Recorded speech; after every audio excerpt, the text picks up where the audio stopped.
Hola chicos, ¿cómo están? Vamos a seguir analizando más ejercicios de segunda ley de Newton, aplicando todo lo que hemos aprendido de dinámica, ¿sí? Bien, vamos a comenzar. En este caso tenemos la siguiente situación. Dice ahí que tenemos que resolver la gráfica propuesta, calculando la aceleración del sistema y la tensión del acuerdo, suponiendo que existe un coeficiente mu igual a 0,2. Ese es el coeficiente de rozamiento, recordemos. Y que el mismo se aplica sobre un cuerpo A. Bien, entre otros datos tenemos las masas, la inclinación de plano inclinado, ¿sí? Y también, como observarás, tengo el sentido de la aceleración. ¿Por qué es importante esto? Porque bueno, eso después va a determinar el signo de cada una de estas fuerzas. ¿Qué otra cosa vemos acá? Podemos marcar sobre estos cuerpos, ¿sí?, las fuerzas que participan, como observa. En el caso del cuerpo A tenemos 4 fuerzas, que son las del peso propio de A, que quiere ir hacia el centro de la Tierra, la fuerza normal, que es la que resiste el plano de apoyo, la tensión, que es producido por la cuerda, y la fuerza de rozamiento cinético, que es la que impide o obstaculiza, ¿no es cierto?, o estorba el movimiento del cuerpo A hacia mi derecha.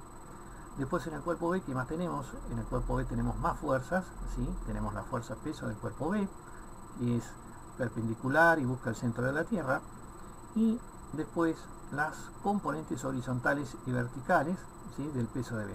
Acá P de X de B sería la componente horizontal y PI de B sería la componente vertical.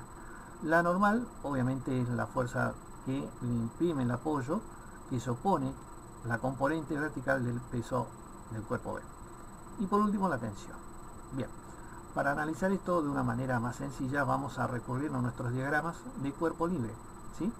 Vamos a traer todas esas fuerzas que habíamos encontrado. Dijimos el peso de A, la normal, la tensión y la fuerza de rozamiento cinético. Y después, en el cuerpo B tenemos el peso en B, habíamos dicho, la componente vertical, la componente horizontal, la normal y la tensión. Bueno, y recordamos también que la aceleración era hacia mi derecha porque el cuerpo B tiraba todo el sistema. Bien, de todas estas fuerzas, no todas participan en el movimiento, ¿sí? Ya lo habíamos visto en casos anteriores. Resulta ser que si miro acá el cuerpo A, notarás que, por ejemplo, el peso de A se anula con la normal. ¿Por qué? Porque el plano donde se apoya el cuerpo A resiste, por decir de alguna manera, el hundimiento del cuerpo A. Por lo tanto, este cuerpo A ni sube ni baja, no tiene aceleración, por lo menos en el plano vertical. Así que podemos prescindir de esas fuerzas, ¿sí? Y algo similar ocurre con el cuerpo B. Con el cuerpo B, si tú observas, resulta ser que la normal anula el sentido de movimiento del cuerpo B en el plano vertical, ¿sí? ¿Por qué? Por el plano de apoyo. Lo mismo que el peso del cuerpo B. Este no se hunde hacia abajo, no se acelera ni hacia abajo ni hacia arriba. Así que podemos anular estas fuerzas, ya que no imprimen ninguna aceleración, ¿no es cierto?, en el plano vertical. Simplemente me quedan estos dos diagramas de cuerpo libre, cuyas expresiones pueden ser las siguientes. A ver, tratemos de armar las ecuaciones aplicando la segunda ley de Newton. Como será acá, en el cuerpo A tengo la fuerza de tensión menos la fuerza de rozamiento cinético. La fuerza de tensión, ¿por qué la coloco primero? Porque, como quien dice, es la que manda, ¿sí? De hecho, la flechita de la aceleración te lo indica. Por lo tanto, el cuerpo A se quiere ir hacia mi derecha. ¿Qué lo frena? La fuerza de rozamiento cinético, por eso lo resta. Y algo similar ocurre acá con el cuerpo B. Resulta que el peso, la componente horizontal del peso del cuerpo B, quiere ir hacia abajo. ¿Y qué lo resiste? La fuerza de tensión, por eso lo resta. Muy bien, las masas y las aceleraciones quedan igual por la segunda ley de Newton. Muy bien, y ahora, ¿cómo podemos resolver esto? Y lo que podemos hacer acá es aplicar algo de matemática. Por ejemplo, podemos resolver un sistema de dos ecuaciones con dos incógnitas. Para resolver este sistema podemos usar cualquier método, el método de sustitución, de igualación, el que se te ocurra. Pero yo te recomiendo, en los casos de problemas de dinámica, que uses el método de suma y resta, porque es muy práctico. Ya vas a ver por qué. Este método consiste en sumar las ecuaciones miembro a miembro, ¿sí?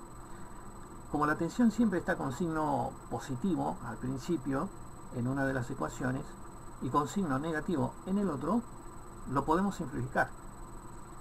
Y ahí entonces aplicamos el método de suma y resta. Bien, bueno, vamos explicándolo con el mismo ejercicio. Lo que podemos hacer entonces es sumar las fuerzas, ¿sí? En este caso puedo traer las fuerzas del cuerpo A, del cuerpo B y sumarlas. Bien, y eso me lo traigo por ahora acá. Y hago lo mismo con las masas y las aceleraciones. Las puedo sumar, las junto e igualo la ecuación, ¿sí? Acá estamos respetando siempre, fíjate vos, la segunda ley. Y acá está lo que yo te decía. Una vez que sumaste esto, descubrís que la tensión la tengo positiva por este lado y por este lado negativo. Así que podemos llegar a cancelarlas. Bien, ahí se me facilita la cosa, ¿no? Tenemos una expresión mucho más sencilla que solo son dos términos. Bien, y el resto me queda tal cual. ¿Qué puedo seguir haciendo ahora? Y bueno, resulta que puedo ir resolviendo la fuerza de rozamiento cinética, ¿sí? Puedo ir resolviendo cada uno de estos términos, así que vamos a ir uno por uno. El tema es que acá no conozco cuánto vale la fuerza de rozamiento cinética. ¿Cómo lo hacemos? Y bueno, fíjate, vamos a hacer un cálculo auxiliar. Vamos a calcular la fuerza de rozamiento.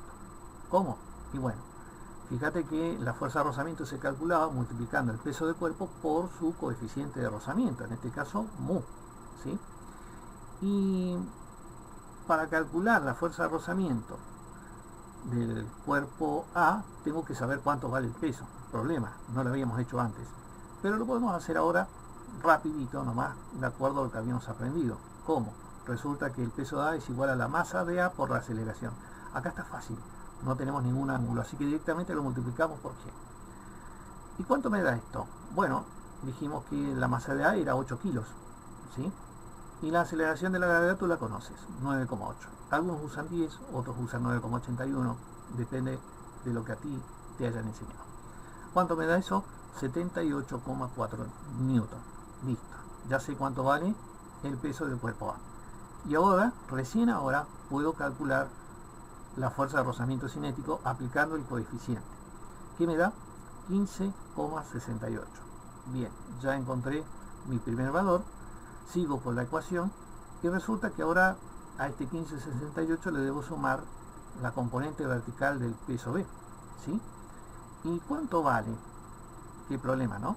Vamos a tener que calcularlo aparte. Otra vez me vengo a un costadito y hago mi cuenta auxiliar. Bien, resulta ser que como esto era parte de una componente horizontal del peso B, lo debo multiplicar por el seno del ángulo, ¿sí? ¿Y cuánto vale eso? Bueno, resulta que la masa de B valía 5 kilos, que el ángulo era 30, así que le aplicamos el seno y lo multiplicamos por la aceleración. En definitiva te da 25,4 newton. Bien, bueno, ahora ya sé cuánto vale la componente horizontal del cuerpo B. Listo, fíjate que acá ya trasladé los números. Y con respecto al otro miembro, resulta que si tú observas, la letra A se repite en estos dos términos, así que lo puedo extraer, puedo tener un factor común, ¿no?, de estos términos y sumar lo que serían las masas. En definitiva, eso te da 8 más 5 kilos. En definitiva, te da 13 kilos las dos masas. Ahora sí, listo, a un pasito ya puedo resolver la aceleración. ¿Cómo? Bueno, si acá está multiplicando, lo paso dividiendo y eso te da 0,68 metros por segundo cuadrado. Muy bien, ahí calculamos la aceleración. ¿Qué podemos hacer ahora? Bueno, ahora podemos calcular la tensión, la otra parte del ejercicio, y como siempre, elijo la fórmula que más me convenga, la más sencilla. Y yo encontré que esta es la más sencilla, ¿sí? ¿Por qué? Porque ya tengo muchos datos, hay una cuenta sencillita ahí que puedo hacer, en este caso para despejarte la fuerza de rozamiento cinética la puedo pasar sumando al otro lado, y tengo una suma, lo cual para mí siempre es mucho más sencillo resolver que una resta. Y bueno, la masa de la aceleración la conoces, ¿sí? Y la fuerza de rozamiento cinética también la conoces. En definitiva, nos da 21,04 newton. Muy bien, espero que te haya sido fácil, que te haya sido sencillo resolver este problema, y si no, bueno, repasamos y seguimos practicando en clase. Muy bien chicos, nos vemos.